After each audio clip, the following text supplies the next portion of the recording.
መጽሐፈ መሣፍንት ምዕራፍ 3 ከከነዓናውያንም ጋር መዋጋት ያላወቁትን እስራኤልን በእነርሱ ይፈትናቸው ዘንድ በፊትም ሰልፍን ያልለመዱ የእስራኤል ልጆች ትውልድ መዋጋትን ያውቁና ይማሩ ዘንድ እግዚአብሔር ያስቀራቸው አሕዛብ እነዚህ ናቸው። አምስቱ የፍልስጥኤማውያን መኳንንት፣ ከነዓናውያንም ሁሉ፣ ሲዶናውያንም ከበኣልአርሞንዔም ተራራ ጀምሮ እስከ ሐማት መግቢያ ድረስ በሊባኖስ ተራራ የሚኖሩትም ኤዋውያን እግዚአብሔር በሙሴ እጅ ለአባቶቻቸው ያዘዘውን ትእዛዝ መስማታቸው እንዲታወቅ እስራኤል ይፈተኑባቸው ዘንድ እነዚህ ቀሩ።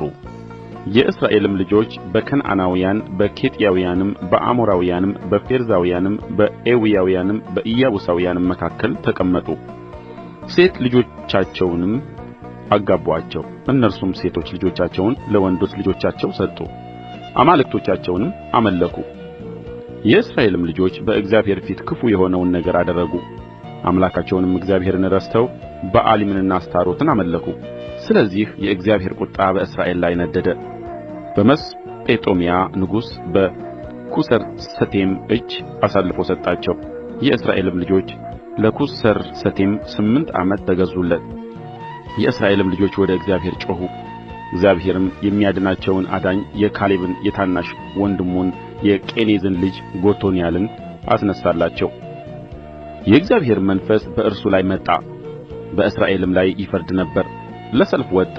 እግዚአብሔርም የመስጴጦምያን ንጉሥ ኵሰርሰቴምን በእጁ አሳልፎ ሰጠው። እጁም በኵሰርሰቴም ላይ አሸነፈች። ምድሪቱም 40 ዓመት ዐረፈች።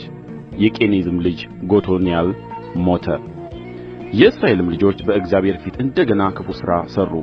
በእግዚአብሔርም ፊት ክፉ ስለ ሠሩ እግዚአብሔር የሞዓብን ንጉሥ ዔግሎምን በእስራኤል ላይ አበረታባቸው።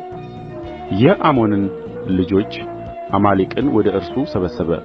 ሄዶም እስራኤልን መታ፣ ዘንባባም ያለባትን ከተማ ያዙአት። የእስራኤልም ልጆች ለሞዓብ ንጉሥ ለዔግሎም 18 ዓመት ተገዙለት። የእስራኤልም ልጆች ወደ እግዚአብሔር ጮኹ። እግዚአብሔርም ብንያማዊውን የጌራን ልጅ ናዖድን ግራኙን ሰው አዳኝ አስነሣላቸው። የእስራኤልም ልጆች በእርሱ እጅ ወደ ሞዓብ ንጉሥ ወደ ዔግሎም ግብር ላኩ። ናዖድም 2 አፍ ያለው ርዝመቱ 1 ክንድ የሆነ ሰይፍ አበጀ። ከልብሱም በታች በቀኝ ጭኑ በኩል አደረገው።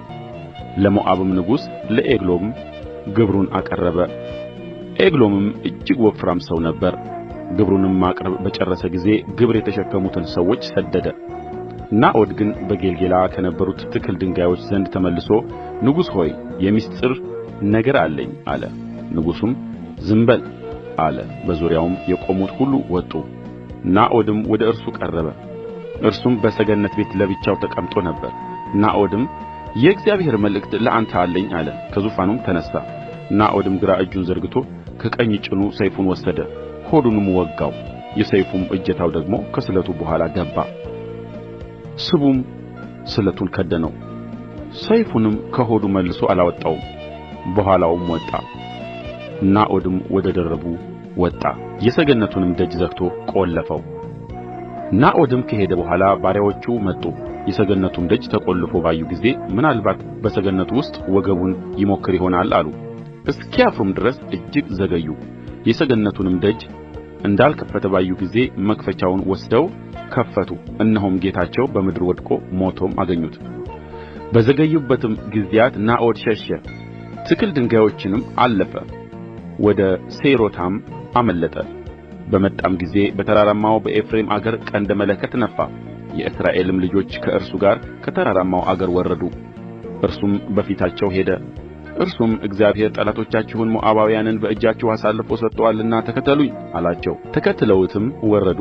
ወደ ሞዓብም የሚያሻግረውን የዮርዳኖስን መሻገሪያ ያዙ፣ ማንንም አላሳለፉም።